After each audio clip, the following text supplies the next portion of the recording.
much for joining us. I think this is the third, no, this is, I think it's the fourth forum.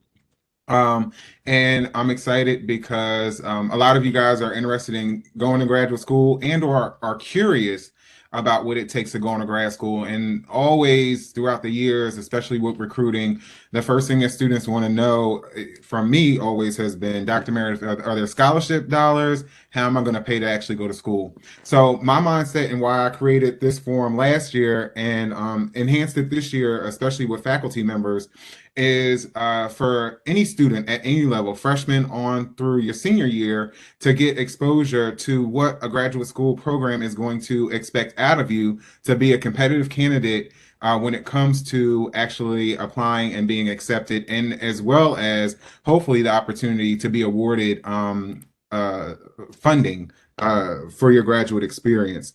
I'm going to go into the session wrap up like I usually do with just some information as well as uh, small things like housekeeping. Good morning, Dr. Jefferson. Good morning. Sorry about the delay. I was having technical difficulties here. No, it's it's no problem. We were just all talking about the exact same thing. And I was, I'm very open and honest. I was saying I've been so busy that some things have not been tying together. So I had to make sure that I invited you guys on the right day and time. So since it's switched. So it's no worries. I'm just happy that you guys are here and definitely here to participate. Because the other thing is that students definitely they listen to things that I have to say, but when it comes directly from faculty members, um, it holds more weight, especially since you guys do things like award graduate students, take them on as their chair, and things that are necessary and important for them to even be admitted into a graduate program. But students, as far as housekeeping, the room usually closes and locks automatically at 11:05. We ask for you to have on your cameras if you are here. As a DSU Cast 1890s Ag Scholar, you definitely need to have on your camera. I'll be honest, there are scholars that are ahead of you that have been more than willing to keep that attendance and look and see whose camera's on and whose is not. So that is a real serious thing. I've explained why, just out of being professional and for showing respect to the guests that we do have here today. Please stay muted unless you are asking a question. To ask a question, please enter into the chat or raise your hand. I have no problems with answering questions ongoing as the conversation is ongoing. And then also ways to stay engaged with the Office of Student Engagement as well as the DSU Cast 1890 Scholarship program. These are the different platforms as well as the different handles. Some really good things that stream through here are a lot of the opportunities that flow into the college, to my desk or the dean's desk, that are specific for you. So it's definitely of benefit. Drawing winner from the last forum is Kayla Marani Alawi. I like that name. I've been working with her on making sure I pronounce it correct. So if you are here, I hope you got my email last night, and definitely please stop by my office sometime this week to pick up your $10 Wawa gift card. Of course, the DSU Cast 1890s Ag Scholarship Program has historically been offered to agriculture, natural resources, and food and nutritional sciences majors, but we are also opening it up to students that are in finance and business management, computer science and IT, as well as engineering. So if you do know other students in these other areas that may be interested in becoming a scholar, as well as the financial support that comes along with it, please let them know that it closes on November 11th, and all of the information is right inside their DESU email address. I'm excited because New York University, the College of Dentistry, is coming in for a virtual information session on October 6th during Common Hour from 11 to 12. So students that are in that in biology, pre-health, track and or in STEM that are interested into going into becoming a dentist, please make sure that you sign up and attend, not sign up, but actually attend this informational because, yeah, for me, I think it's pretty big and historic and something I've never seen at Dell State as far as an olive branch being handed down to us in the sense of a pipeline to get students into dentistry school. Um, this one really doesn't matter. The also students, the survey link, I'll put this back up once we're done. But all of the links that we'll talk about today are actually in the chat. So I've dropped them from the survey link at the top. And as you guys know, those links do not become live until 11:50 to 12:30. That's the time that you can complete the survey. And then there are also different links for what we are talking about today that you can definitely utilize to do your own research after this. So I'm going to go right into it. And I just wanted to well, I'll let you guys introduce yourselves. But definitely we'll start off with Dr. Lawal. Lawal, that's fine. Lawal. Okay. I just want to Yeah, make okay. no Um, worries, no yeah, worries. I'm getting yourself. And so could you just talk about yourself as far as your name, your title? Of course, you're here at Delaware State University, your field of expertise in the graduate schools that you attended. Great. Yeah. So I am a full professor here in the Department of Biological Sciences at Del State. I run a neuroscience research lab. So my lab is focused on understanding the molecular mechanisms of neurological disorders, specifically Parkinson's disease. And recently we've started to study Alzheimer's as well. We use the humble fruit fly, Drosophila melanogaster, as essentially our genetic workhorse. So we clone human genes into these little flies, and then what we do is we study the way the disease progresses as it would in humans. So rather than do human experimentation, which thank God no one does anymore, right? Um, we use these small organisms to try to understand basic biology of disease. The schools I trained in, so I'm originally from Nigeria. You might be able to tell from the accent, maybe not. I did my undergrad in University of Lagos, Nigeria, and then I went to University of Alabama for my PhD. So roll tide, any tide folks in the house. And then from there, I moved to UCLA. I lived in LA for about 6 years, and I was at the medical school there in the Department of Psychiatry. So I started my lab about 9 years ago here at Del State. So, and here I am. Cool. And you know those fireflies, I mean, you said fruit flies or Fruit flies. Yep, yep. because they've been given, I guess, the change of the season. They've been like really, really, really crazy. So, yeah, but I didn't know that you could do so much with them and learn so much from them, and so that's a good thing. All right, so I'm okay with them now. But There you they might save up. They are saving lives. Dr. Matthews, did you want to introduce yourself? All right, good morning, everybody. So my name is Dr. Kwame Matthews. I'm an associate professor in the Department of Agriculture and Natural Resources. I'm also the interim chair for the department. And my research is geared towards animal science. So I do majority of my research on parasitology. So I do mainly molecular parasitology. My training, however, is in a mixture of things. So I'm originally from Jamaica. I started out doing computer and business. Then I came to Del State and did my undergrad in agribusiness. I did my master's also at Del State in animal science, and then I did my PhD in integrative biosciences at Tuskegee. So my range is a little bit wide.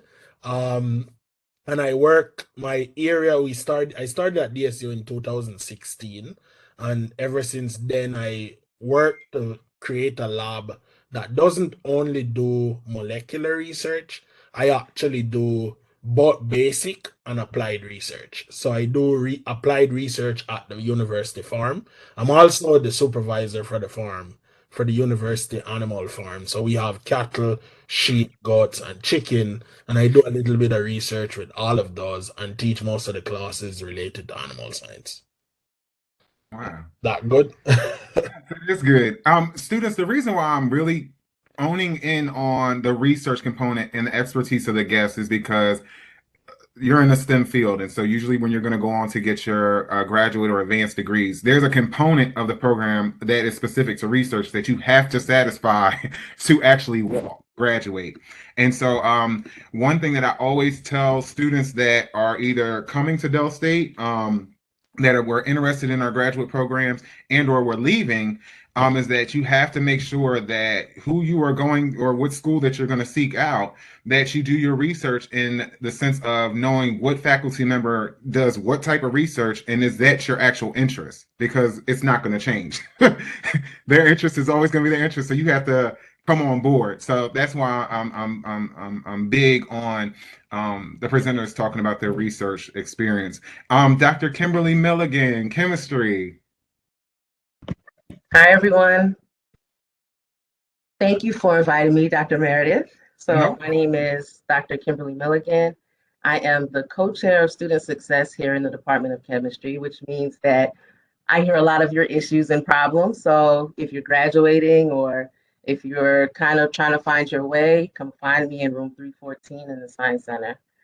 But I'm also the director of the Water Quality Lab. So recently, we just received NELAP accreditation, which means we are the first HBCU in the nation to receive accreditation in testing water samples for bacteria and for heavy metals, which is a big thing. So we're the first HBCU in the nation to do that, and we're only the second school in the nation to have a water quality lab. So it's something that I'm very proud of. My second area of expertise is the Hemp Lab. Many of you have heard. So we have a Hemp Analysis Lab, and I actually work with Dr. Matthews. And so many students are familiar with cannabis, right? But there are so many benefits to cannabis outside of just smoking weed, right? We look at hemp as a biofuel. Hemp also has applications in medicine, right? So there's preliminary data to suggest that CBD has an effect may affect or decrease the size of a tumor. We also, there's so many applications that we use to look at hemp. And so based on what your area of expertise, some of you are coming from ag, some from chemistry, some from bio, there's a project for you. So any of you looking to do research, I encourage you to reach out to one of us on this call or in your department. What's going to set you apart for success is these research opportunities. You know, getting a 4.0 is great, but what's going to set you apart from the student next to you with a 4.0 or students from University of Delaware is your ability to perform in the lab. You have to stand out. So it's not enough just to get an A in the class. You need to be able to apply your knowledge and perform research. And so I'm really big on pushing my students to the limit. So while many of you have had me and may or may not have had a good experience, I do what I know works, what has been found to be successful for you moving forward. I'm a proud triple alumna of Delaware State University. So I not only am from here and I'm proud to be from here, but I know what each and every one of you are sitting through in those classrooms because I've been on the other side of that desk too. So I come from a place of experience. I come from a place of love, and I care about where you all end up. That's it. I know it's right. I thought it was Sunday, but um, last but not least, and I saved her for last, is my advisor and my mentor. We've known each other since 2005, and her name is Dr. Kenred Jefferson Moore. She's at North Carolina A&T State University, and yeah, you came in last year, and I just had such a good time, and then also. Students that know me know that I don't just give justification. I always give my personal experience. So I thought it would really be a good linkage for this conversation and how I went from A&T to Southern Illinois University Carbondale and how you coached me through that process. That I know that you have a wealth of knowledge and experience to give to this conversation. So, Dr. Kimra Jefferson Moore. Did we lose? For that, I was muted. Sorry about that. Okay, no worries. That introduction, that was so sweet. And I would do anything for you, and I've told you that. Thank you for inviting me.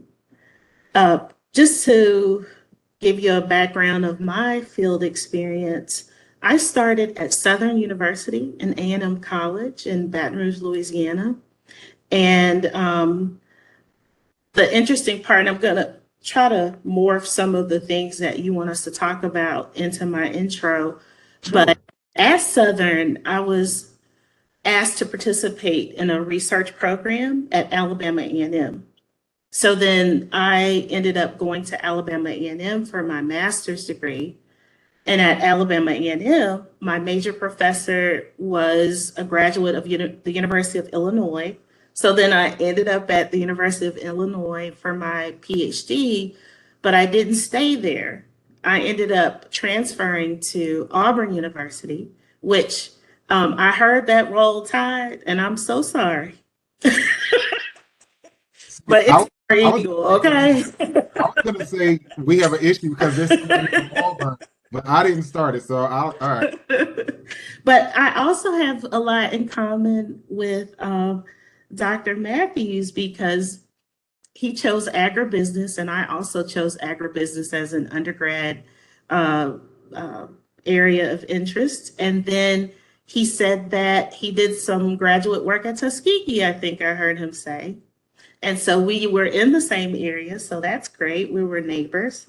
And then Dr. Milligan, you said that you were a triple Dell State grad, but I see some Aggie pride in the background. So I so I was questioning that loyalty. Those are my kids, my daughter. Oh, okay, Yes. great. Awesome. But thank you again for inviting me, Alex. I look forward to it. My questions is definitely about, I'm very big on not wasting time and money. And I mean that when I used to recruit students and talking to my nieces and nephews going to college. Sometimes it's not the right time. And I believe that you really have to do what you want to do when you're ready to do it. That's, to me, in my life, it seemed like it's the most painless. And so it's the same thing when a student comes to me and they're like, I want to go to grad school. What are the reasons why?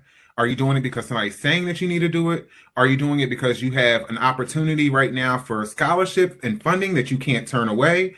Are you doing it because you know that you have to get this advanced degree to compete in your field of study? There's a lot of different reasons. So my question first is to Dr. Lawa, Dr. L, because I was saying it all on my way to the gym this morning. I was like, oh, Lawa. I was just fine. Now that I'm on, now I can't get it together. But my question to you is, I remember when we did study abroad at Del State and we went to Namibia, right? And there was kids crying after 3 weeks. I want to go home. And there's sometimes now I can't get students to go on a free study abroad trip. They don't want to go out the country. That's got to be kind of frightening to come from Nigeria. So what was your path? How did you know that going to grad school or coming to the United States would be the right path for you?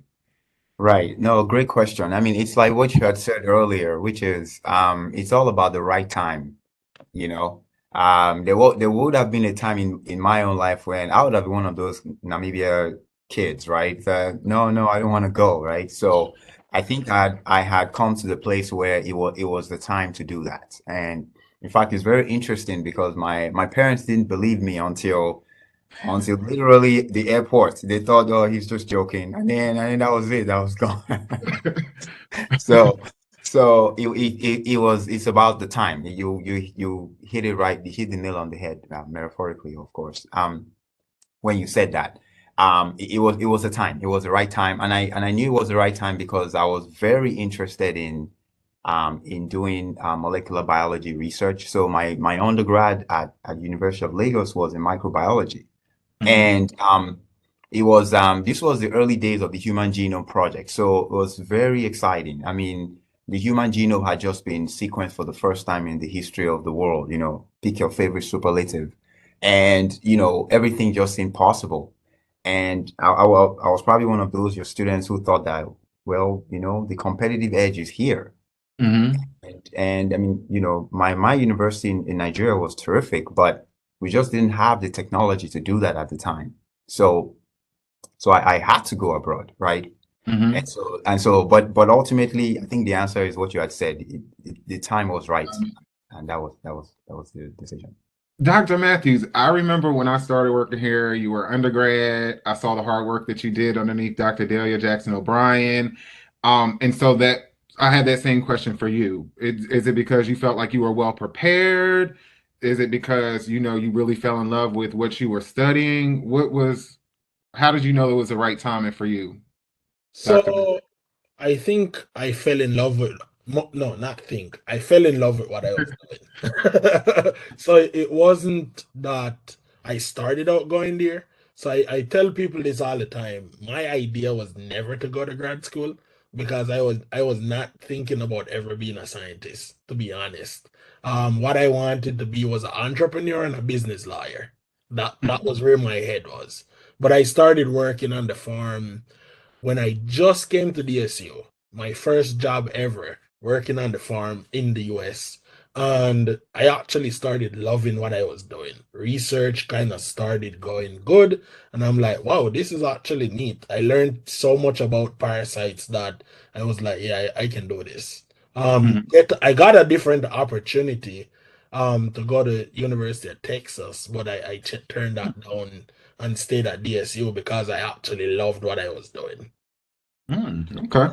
So this is going to be also my disclaimer, right? So, students, I know that you guys usually have to clock out around 11:50 for class, but I did start doing after the show. Call me Oprah. So, and I say that because some of these conversations spew over. And last year, when I was at ARD and I was doing one up in my room as far as a forum and everything, it just spewed over and the conversation kept going. So I am going to transition some and skip around as far as topics and calling on participants just in the mindset of keeping the timing for you guys at 11:50. So I'm going to switch over to funding real quick.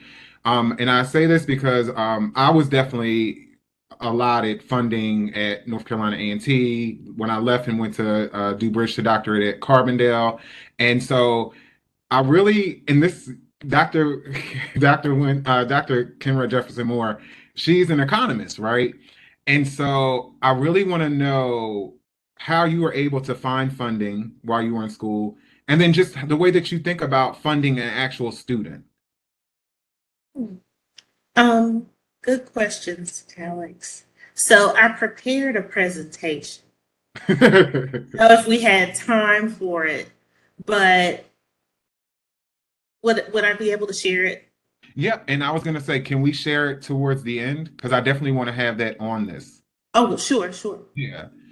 Uh, So okay, but I know that you did go to, you said Southern, you went to Alabama A&M and Auburn, Mhm. but I also remember you teaching me about assistantships, fellowships, and sort of your path. Could you talk about that as far as Okay. how they made you, well, how funding made you choose where you decided to attend? So I want to say this that, and I didn't tell you all that I'm I was a faculty member here and still have some faculty responsibilities, but now I'm in the seat of department chair. So I have three different perspectives: the student, the faculty, and the chair. From the student standpoint, one thing I would say is I was proactive. So you don't want to wait until the very last minute to apply to the university of your choice. You want to first find out where you want to apply. And that's going to link to your funding because the earlier you apply, the more competitive in terms of decisions. So as chair, I have to make financial decisions, let's say January or the following fall. So if it's January 2023, I'm making decisions about who my top candidates for funding will be for the fall of 2023. So if you applied in the fall of your senior year, that's the best time to do that because I'm pulling the cream of the crop. The cream of the crop are going to be those who are proactive. And Mm. so but I also did that as a student. So the irony of that is I understand the importance of it because I was then able to get a lot of opportunities because of it. So there was a situation where I had two different universities. I told you that I was at the University of Illinois, and then I switched over to to Auburn University. Well, when I got ready to go to the University of Illinois, that was my only choice.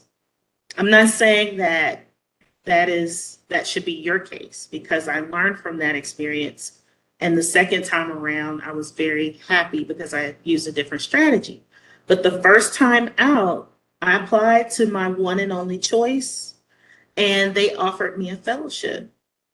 And with that fellowship, they invited me to come to the university to view the program. So here's this: if you apply early, you can apply early enough to contact the graduate coordinator and get a free trip to visit the campus to find out if that is where you want to be. So I took that visit. I enjoyed my visit, but it was until I started the program that I realized that there were so many different stipulations to my fellowship. It was only for 1 year. See, as a student looking for a graduate program and you're getting a fellowship, fellowship is just like a scholarship. You don't necessarily have to do research with that responsibility. They just give it to you, right? Your job is to go to school, make good grades. So as I'm doing that and I'm getting ready to finish my second year, I'm looking for funding for the second year. So I'm going and I'm interviewing faculty to see if they would hire me as a research assistant, and no one would take me on. Isn't that interesting? And it got to the point where I did finally get one, but it wasn't with a faculty member. It was actually with multicultural affairs. So I was able to get funding, but I will tell you that whenever you're looking for a school, mentorship is so important. And that's why I value it so much. That yes, you can give me funding to go to school, but I need also someone who is going to guide me through that research process. And I feel as if that whole scenario was not the best or optimal for me. And so I looked for other universities and I applied for schools near my parents. So here's the thing: you have to know what's important to you. And you have to know where your reinforcement comes from. So I applied for schools that were within driving distance of my parents because when times got tough and I needed reassurance, encouragement to get through those tough times, I could drive home. And so Auburn was the school that gave me the full ride, and that's the school I went to. So apply early. Know that you can't get through it by yourself. You need a really good mentor to help you through that process. So it's not just the funding, it's everything that comes with that funding. Is it more than 1 year? So those are a lot of things that you need to think about as you are applying for graduate school. That's some really, really, really, really good advice. And I think the number one thing that students should really take away from that, I joked about Oprah, but I was listening to her yesterday for some inspiration. She was doing a graduate speech. And then this morning I said, oh, wait, maybe I need to listen to that again. And that was the number one thing that she said. She had 3 bullet points. I'm not going to go through all of them, but the number one was to know who you are, because you can't show up and weather a storm if you don't know who you are. So that's really important. Dr. Milligan, what about you? Triple alum of Dell State. What was your funding experience like? And is it what made you a triple alum, or? Well, what made me a triple alum was I started my family young. So I had my son at 18, and so I needed the support of my family close by. And so I wasn't sure what I wanted to do. I knew that I was approaching my senior year as an undergraduate chem major, and I wasn't really feeling the idea of necessarily punching the clock or working in industry yet. I didn't take advantage of any internship opportunities as an undergraduate. And so I went to my chair's office, and my chair, who's wonderful, um, he had suggested go to grad school. And so I applied to grad school. He says, you need to get some research under your belt. And that changed everything for me. I mean, things that I had learned in the classroom as an undergraduate finally made sense to me when I was in a research lab. A lot of times, if we're just taking book work, you're not really, there's not that application. And so research really kind of turned something on in me. And so that's why I encourage students, don't wait till grad school to get those research opportunities. Get those under your belt now. But when I applied to the graduate program, Delaware State had some funding, but I had to do teaching. And so that's what got me into teaching. I was nervous about teaching and talking in front of students, especially since at that time I was not much older than many of the students. But another light bulb went off, and I was like, oh, I really love this. And so not only was I paid and through a teaching fellowship, but I started to fall in love with seeing that light bulb go off in other students. And here I am now. Yeah. What is this? That was 2001. Wow. And it's crazy because for me, I know when I left A&T and then I went to Carbondale, I was on Bridge to Doctorate. So it was a fellowship. I didn't have to be, I didn't have to teach, but my advisor wasn't hearing that. So he was like, no, you're here. You're going to get in the classroom. You're going to teach these classes for me. Yep. And so it was the same way for me to go from like an HBCU to a PWI, and I'm the only African American in the classroom teaching. But it strengthened me and definitely, teaches you what you actually do and don't like and things of that nature. Dr. Matthews, how about you? What was your experience with acquiring funding? So acquiring funding for me was, I don't think it was too bad. It wasn't really a hard sell. So I think, like Alex said, I was working very hard as an undergrad student. So my first presentation I did at a national animal science conference actually made my competition for getting funding a little bit easier because I presented and one faculty from Texas actually walked up to me and offered me a job or offered me a graduate assistantship. So when he came to me, he was like, yes, just send me your email and I will give you an opportunity because he liked the work that I was doing. But Dr. O'Brien, who I was working with, was actually having a debate about it because she felt like I was working too hard to just leave her program and not help with the program development and stuff. At the time, she only had one graduate student when I started working with her, and we kind of developed the program at DSU together. As she was the faculty developing it, but I was the student doing all the work. So the farm that we have now with so many goats we didn't have when I was a student. When I just started in 2007, we didn't have every single thing that was there. And I helped to do some of the work. She was like, hey, you got to figure this out, put up fencing for goats. We got to figure some of that. So I actually loved working here. So I stayed with her for that. And she had a grant to test for pumpkin seeds to see if pumpkin seeds could control parasites in sheep and goats. And with that grant, she just hired me on the grant as an assistant to the research program. But then when I was applying for my PhD, it got a little bit tricky because now looking for a PhD, you got to search for money. And searching for money is a big factor because everybody that was around me advised that I don't search for universities that won't pay for it. Every university has some research dollars, so I need to look into that. And I applied for 3 PhD programs. The 3 PhD programs that I applied to, one denied me automatically.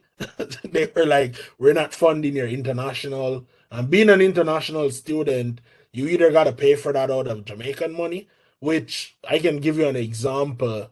100 Jamaican dollars doesn't equate to anything here. So $1 US is 150 Jamaican dollars.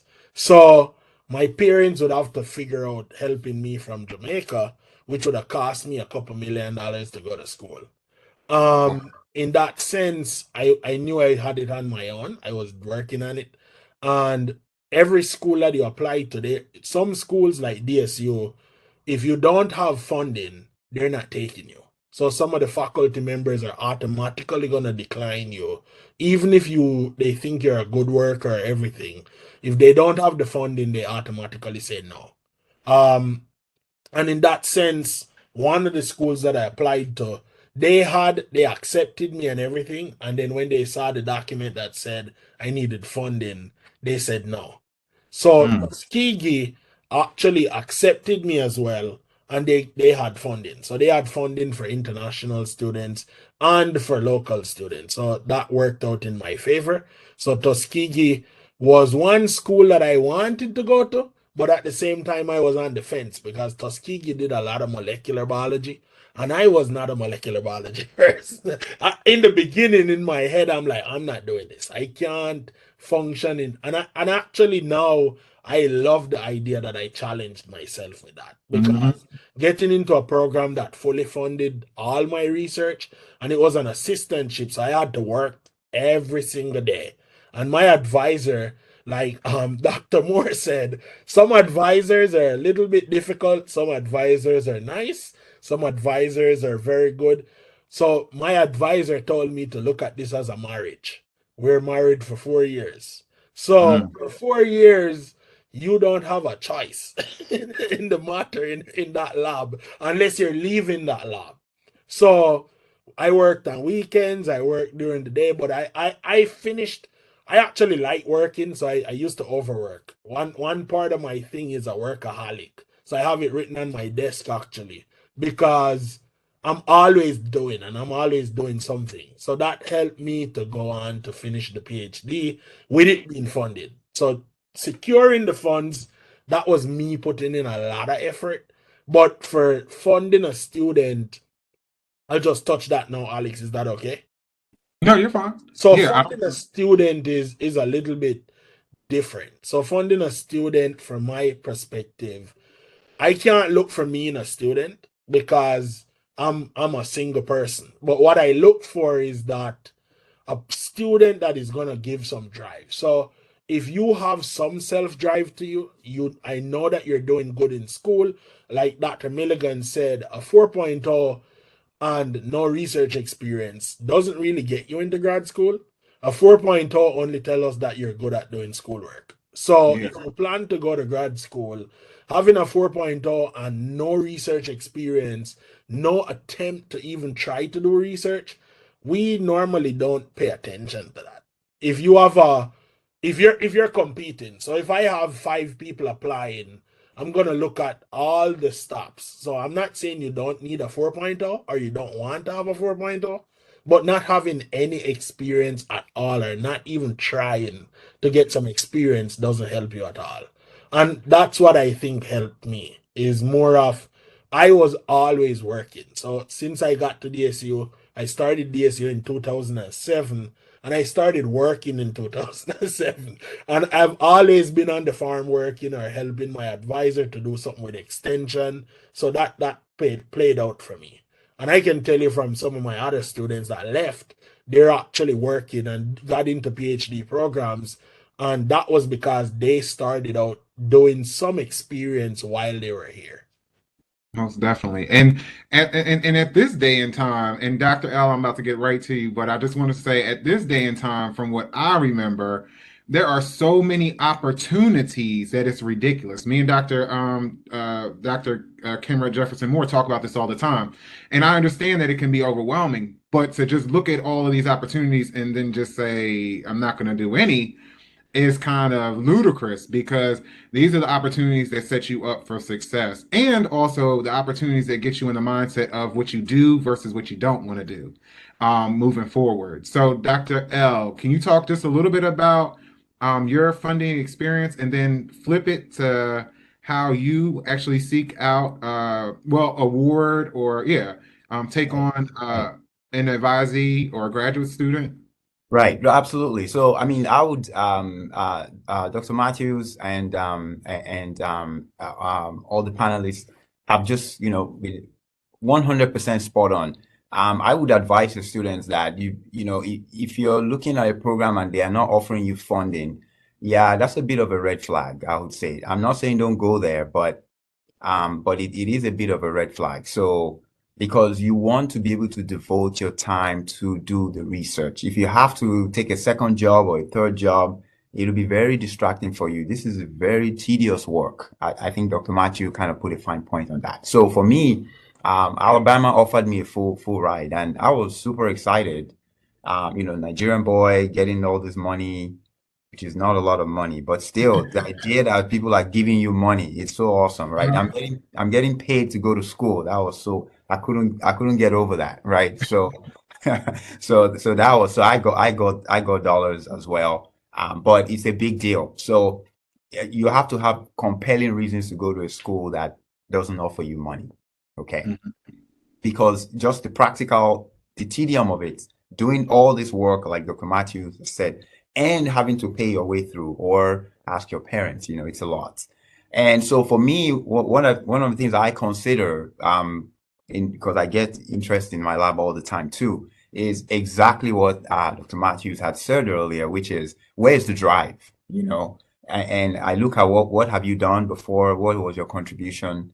GPAs are great, but even GPAs now, there's a whole movement around how valuable really are they, right? So I want to see the passion, I want to see the drive, and I want to see that interest in answering a question. So when I see that in students, and that comes out in your essays, right? When you write those essays, that comes out in that. And if you come for interviews, that would also come out as well. Where's your passion? Where's the distance traveled, right? So what have you done with what was given to you, right? So you don't have to have a 4.0 actually. But if I see that, you're working under these difficult circumstances and still you have been able to make something of yourself, right? That speaks to me. Versus, if you always had a 4.0, well, okay, yeah, you had a 4.0 in your first year and you had in your fourth year. That's all great. I'm not going to knock that, but I'm also looking for growth. And those are the things I look for in students.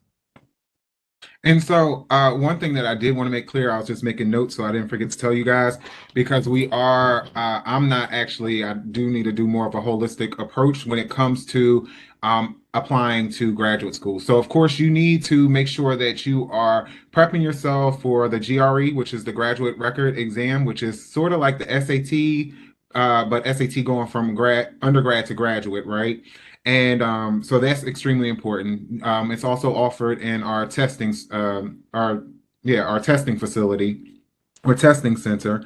So that's the GRE. Then, like Dr. L just said, the statement of purpose or a statement of problem, it can have different titles, but that's essentially going to lay out what your passion is, what you plan on doing with your career, how that melts into your time in the program and your contributions and things of that nature, sort of like your cover letter.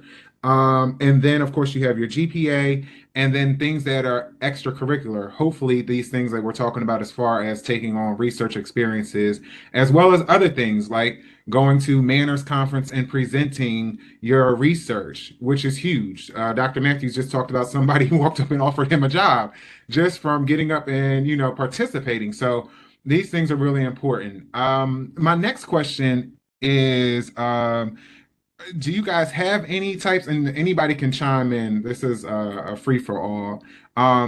Do any of you guys have any tips or strategies that you see that students might have used, that you might have just taken on board, or tips and strategies that you might have used in the past? Also, students, I did find some different tips and strategies and links that are also in your chat too that you can take away with you. But anything that you guys might have maybe off the top of your head? Dr. L, I see you shaking your head. That's okay. Yeah, so no, I was gonna say that I think it was I don't know, I think it was Dr. Jefferson more I'm sorry if I don't get the name correctly, that said it earlier on, which is that the initiative is so important. Initiative to look for the programs, to actually, I would even go so far as to say to contact the professors You know, so you see a school you're interested in, send a cold call email out. So that's one thing I would advise. And you'd be surprised that at the response you get. Yeah, because people are extremely I can't think of the word, but I will think about a scenario. Dr. Jefferson Moore, you remember we were talking about the young lady that she was in high school and sought you out and she wanted to be a part of your summer program and she Yes. rode the bus Yes. campus. Yes. Like that's crazy. Well, it's not crazy, but that's highly ambitious to be in high school and you're gonna seek out a professor where you gotta get a bus ride. But go, I'm gonna let you talk a little bit about that as far as Well, she students. came in and then we had an undergraduate or a pre-college program, research program. I encouraged her to apply for that. She did. And with that, I saw her tenacity and I offered her an undergraduate research assistantship.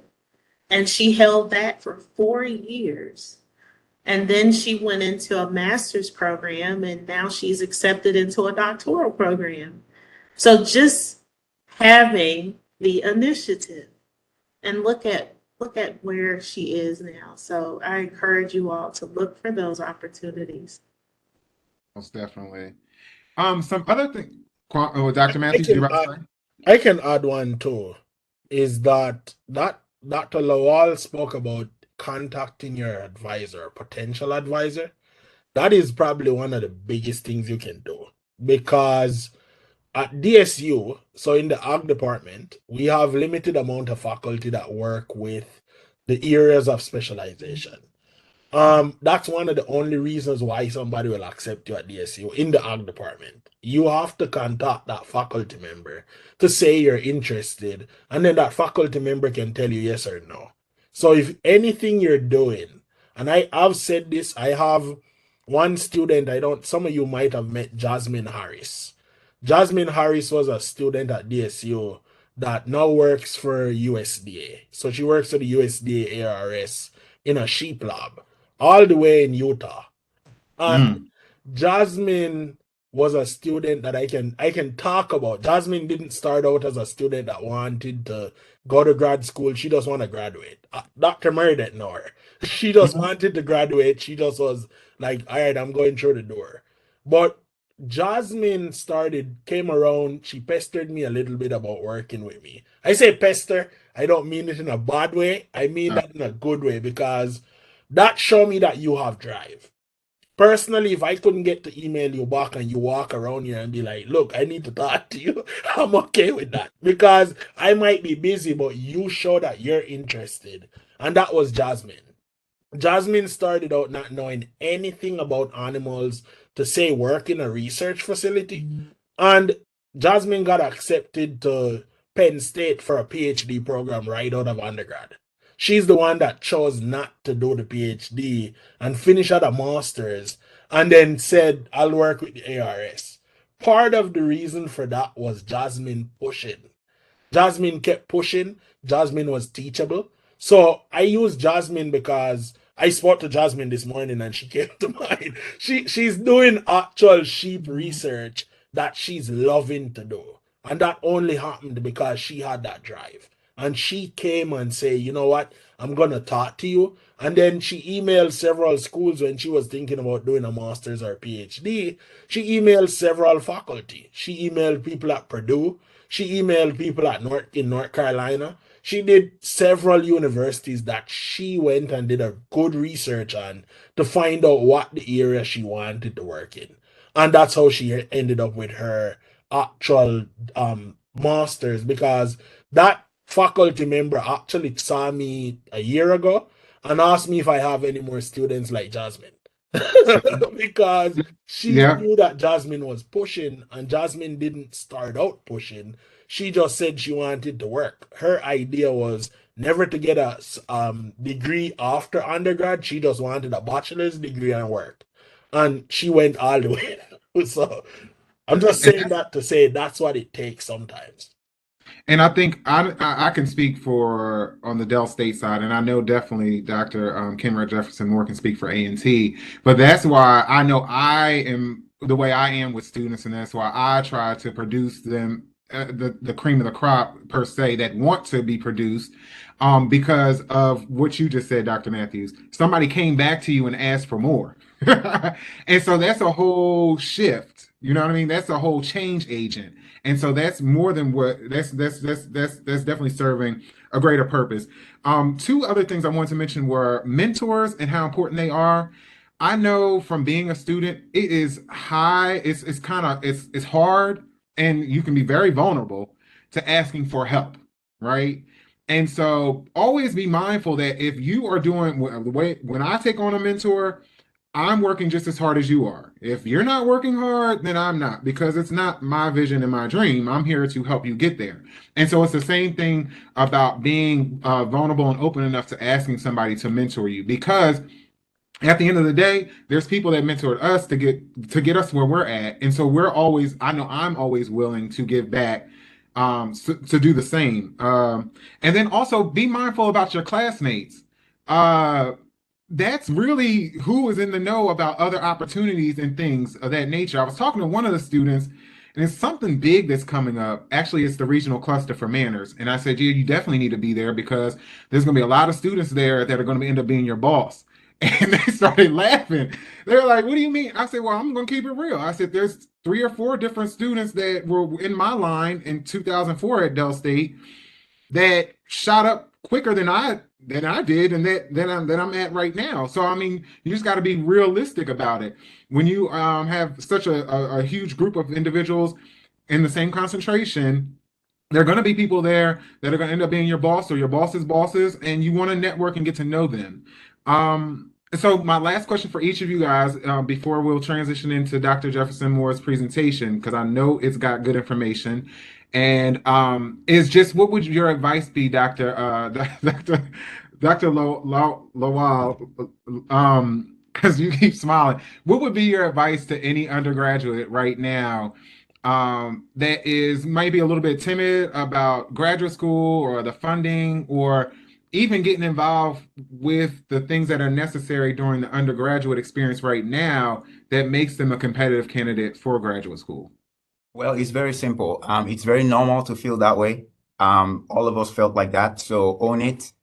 There's nothing to be ashamed of. Just bask in that shyness. And then the next thing you want to do is to take that shyness and take it to the next level, which is own the shyness. There's nothing wrong with that. It's absolutely normal. It is intimidating, right? To say, I'm going to just email this person. And then the next thing is what's most important though, which is you don't have to throw your shyness away, hold it with you, and then move on with it and take the next step. So the next step could be reaching out to a professor. It could be, like you said, reaching out to a mentor, asking someone to show me the ropes, right? I don't believe in reinventing the wheel, and I know a lot of us don't either. So there's no reason to just learn something just because I want to do it myself. Okay, that's great. But if that's how you roll, fine. So next steps, either you directly contact whoever you're interested in, ask for mentorship. That's another pathway. Or I love what you said, Dr. Meredith, which is leaning on your friends, right? There's, even if, particularly if you're shy, actually, there's strength in numbers. So if you band together as a group, you can actually iron sharpen iron. So that's another strategy you could use. And so those are the 3 I would offer. Most definitely. Dr. Milligan, I've not been hearing from you. So what would your advice be? My advice is, and I'm going to run because I have class in 5 minutes. My Okay. advice would be to make an impression on those faculty members. So you never know when you're going to need to lean back on those that you previously had. And so the way that people remember because remember, you're all going to need a letter of recommendation at some point, and you might not realize it now, but there's those students who come back 3-4 years from when they had me, and I still remember them. And yes, I'll gladly write that letter of recommendation, because part of getting into graduate school is being able to show that school that you made an impression on someone. And so the way you make an impression, make sure your professors know who you are. Azure, I know Azure. I see she's here. Alasia, I know Alasia. So those make an impression on people so that they don't forget who you are. So when you come back and say, I need a letter of recommendation, yes, gladly. And so Don't be that shy. So when it's okay to be shy, but don't fade away into the background. You stand out. You stand up and you stand out, because that's what you're going to need to get a glowing recommendation letter. And so that's all I have for you guys before I roll. All right, Dr. Thank you Matthews. again. Anytime. Thank you for participating. Thank you. My one advice is hone in on your skills. I would say if you have skills and all you know is IT, go talk to somebody about IT. It will get you somewhere. IT might start the conversation, it might not end the conversation. So hone in on the skills that you have when you're talking to your mentors, and then they will actually help. So every panelist had said something similar in terms of you have to reach out to people. You don't sit down and get anything. There's nothing that's gonna be handed to you. And if every time we reach out to you, you ignore it or you say no, then at some point people are gonna stop reaching out to you. So nothing comes just because you say you deserve it. That doesn't work. You just have to go out there and talk. So that's my advice. Okay. And Dr. Jefferson Moore, I'm gonna let you give your advice, and then the PowerPoint. But students, I know that you might have a class or what have you, but the survey link is live. It's from 11:50 or 11:45 to 12:30, and it's at the top of the chat. So the survey link, if you scroll all the way up, it's the first link that I ever dropped. And Dr. Jefferson Moore, I'm gonna let you take it away. So I'm not necessarily saying anything new, but I did put something together that is a collective of all of the panelists' advice. And I hope that you all take this wholeheartedly, because it will make a big, big difference. So let me share this with you real quick. Mhm. All right. So I'm saying that not only are you wanting to get graduate funding, but you want to survive and you want to thrive. All right. So important. So think about it like this. It's a problem of whether or not you're going to graduate school. And if so, how do you fund that? You need to do research on the academic institutions that you're considering. You need to look at the policies. Also, you need to understand their graduation rates. That's so important. Who are they supporting? Who are they funding? Who are they supporting? What are their policies?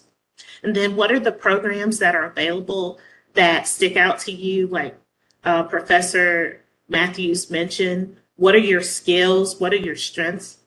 What is your interest? And then your perspective. What are your questions? What are you looking for? So I know we talked about this, but I know Dr. Meredith said, is graduate school for me?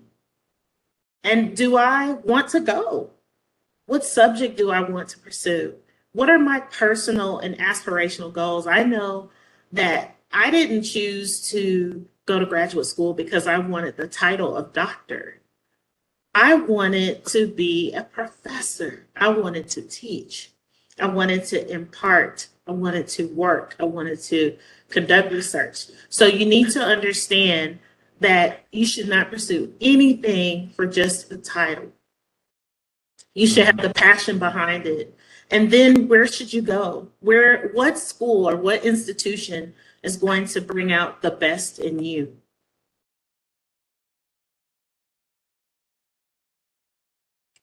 And so the profile. So I told you all about my experience briefly, but my very first strategy out the gate was to just choose a top school, number one school. But that's not the best strategy. The best strategy is to find the school that can give you all the things that I mentioned to you before. And then you want to select the program that you have genuine interest in. You need to apply early. Once you're accepted, go visit that school. Look at the people that you would be sitting in class with. Look at the professors that will be teaching you talk to them, have conversations, and then decide whether or not you're going to accept their funding. Then my second strategy, and I put here agricultural and applied economics because that was the field of interest that I had. But I applied to universities within range of my parents because I needed a support system. I got accepted to all of them, and then I contacted the department chairs and the coordinators. And I only got one full ride, and that was with Auburn. But I want to tell you, and I know some of the panelists mentioned this, I heard international experiences.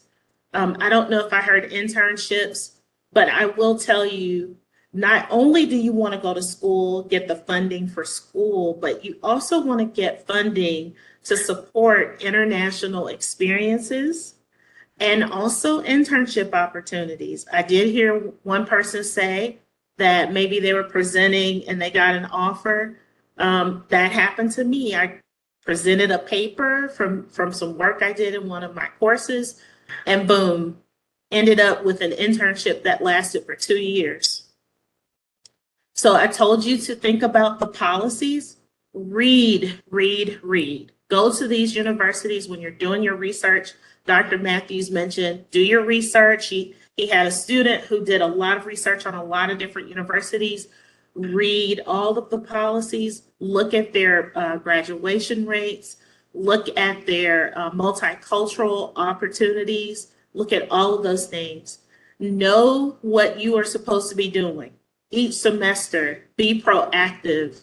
And you want to schedule frequent meetings with your advisor, your mentor. They are the gateway to your graduation. It is so subjective. There's a objective part where you have to make it through your classes, right? But research is subjective. It's all about relationships. And several of the panelists mentioned that. You want to have a relationship with your advisors and your mentors. Partnerships. You can't do it by yourself. You need to find classmates that you can work on assignments with. You need to study alone for sure, but you also need to study with others. So do not try to do it all yourself. I see people crash. They crash. They think they can do it by themselves. You can't. You need to work with others. And then finally, the perspective. What is your real dilemma? Should you go to a large program or a small program? Should you go to a school where there's a lot of resources or that there's quality in those resources? Do you want a research intensive university, or are you selecting a teaching intensive university? Do you choose culture? Do you choose HBCU? Or are you choosing transformative leadership? So that could look in a lot of different ways. So sometimes we pigeonhole ourselves by thinking that we can't go outside of a bubble and try different things, but really you can get support from small, large, quality, quantity, teaching, research, culture, transformation. The goal is you want funding, you want to get the opportunities that you deserve and the experience that you need. So this should be your position. Have a plan. Take a position in what you need from an institution. Look at the programming involved that's going to help you to be successful. Be productive. Don't just sit there, work with others, do what you need to do. And those are my recommendations for how you can secure funding. Well, Hopefully. did you produce that around my questions? No, Answered all of my know what questions. your questions were going to be. I emailed them to you. Oh, well, I didn't see them. Sorry. That's why I was sitting there. I was like, I emailed her all the questions yesterday. I was like, did she create that around? This. I made this before I saw any. Okay, well, it's perfect. It really is perfect. I was going to ask for a copy, but So But I I like the bullet encourage point. you, do your work, do the work. Students, do any of you guys have any questions of the panelists Is that you, Azure? Azure, I'm surprised you don't have a question, but it's all good. Okay. All right. No questions for myself or the panelists? None. Okay. All right. Well, you guys, I thank you so much Wait, for I have a sharing. question. I'm sorry. Yes. Hmm. Um, I had a question for you actually. Can you speak on your like your experience with the Bridge to Doctorate program? Because I was looking at that in terms of doctorate programs. Sure. So I'll speak from the Dell State side because Bridge to Doctorate is actually on a number of campuses across the nation. It's supported by the National Science Foundation. Uh, from my experience, one thing, if you are interested in it, number one, take down this name. His name is Dr. Shaheen. He was there when I was a part of it as well. But it's Alliance for Minority Yeah, he's still Participation. here. Oh, he is. Cause And what I'm saying yeah, is, for you to even be considered for Bridge to Doctorate, you have to participate in Alliance for Minority Participation at Dell State at the undergraduate level, because he'll have to write you a letter when you actually do when you do apply for the program. So please be mindful of that. If you're not already participating in AMP, make sure that you're contacting him to participate in AMP. That's number one. Number two, from my process, um, I was awarded, I think it was, and like that's why I laughed when Dr. L spoke about money. Because back then to get $2,500 to live off of each month, it was definitely unheard of for me. Now we're talking about $2,500 to live off of, and then you have your books that are taken care of, your tuition's being taken care of, your fees are being taken care of.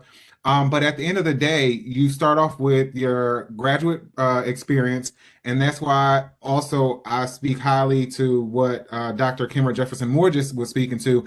It's more than just receiving funds, because you can get to an institution, and from my situation, when I got to my institution, they were saying that the PhD program that I needed to apply to was going through regents and or I guess board of trustees, and that by the time I was done with my master's, that it would be implemented at the institution, and that I could stay there and do my PhD in ag ed as well as my master's in ag ed. But that's not what happened at all. But essentially, it's support for your master's program as well as your PhD program. The funding fluctuates. I know you get more during your master's program, and then it decreases during your PhD process. But like I said, it's an awesome opportunity for you to be funded as well as get the mentorship to get through. To get through graduate school at the master's level as well as the PhD level. One of the things that I do make it very clear to students, because for me, you don't necessarily have to go all the way through at one time. So after I was done with my master's, I actually came back to Delaware and started working. And I did not complete my PhD underneath that program. So it wasn't like as if I'm not telling you to do this as far as not go straight through, but some students end up being, get anxious or don't want to pursue the program because they think they have to go straight through. But either way, it's still an awesome opportunity. So if you need more information, I can always pull their link in their yeah, I can pull their link to definitely send it to you. What year are you? I'm a senior. I'm Oh, already okay. in AMP and everything. So I mean, I had started looking last semester, like at all the different schools that offer the Bridge to Doctorate program, Hmm. and I was just wondering, like, from a like, because they don't really have like testimonials, so Uh, I was just wondering. Another thing that I will say, two things. One, since you're already at Dell State, depending on what your major is, and depending on if we have a PhD program in it, because I think we have 5 or 6 in our college now, you could still do it at Dell State. That's number one. Number two, the way that I function with the scholarship program comes from being a fellow as well as a scholarship recipient. So when I was at Carbondale, pretty much what I have set up for scholars in the sense of professional development, alumni engagement, faculty engagement is essentially what I received. And so it made me, it made me more prepared for life after graduate school because I was in different programs and initiatives. And so that's also what you'll get from that program, from the Bridge to Doctorate. Okay. So it's All right. Thank phenomenal. you. Yeah, it's an awesome opportunity. Any other questions? Okay. And Ileana, if, like I said, I don't know if you have, this is my email. If you have any more questions about the program, uh, please make sure you email me. I just put it in the chat. All right. Well, panelists, I'm going to let you go. I know that you guys have a busy day, except for Dr. Kimber Jefferson Moore. I do want to speak to you afterwards. Okay. And students, I'm going to let you go as well. Please be mindful that the survey closes at 12:30. And if any of you guys need me for anything, you definitely know how to contact me. But thank you so much for showing up and participating.